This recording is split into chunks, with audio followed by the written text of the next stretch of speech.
Tip of the day: how to set up the Profiles tool using open positions to map key market zones. Start by heading to the Data Explorer panel. Under Graph Type, select Profiles. Now choose Open Positions as your indicator. For this example, we'll go with BTC and set the lookback to 7 days. Then, hit Run. Let's fine-tune the chart for better clarity. Open Tool Settings. By default, you'll see Precision Level 2. Here's what that means.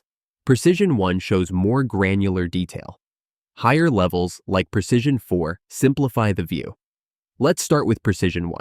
Switch the chart to vertical view and overlay it with BTC's OHLC to compare against price action.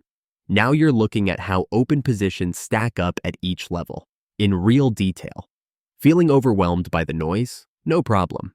Head back to Settings, change the precision to Level 4, and apply. Now the bars are fewer and cleaner. Notice the largest cluster of open positions is sitting around 114.5K. That could act as a potential support or resistance zone. These clusters often define where price reacts, consolidates, or reverses. Keep an eye on them. They can reveal the true heartbeat of the market. That's your tip of the day. Set up profiles with open positions and level up your edge.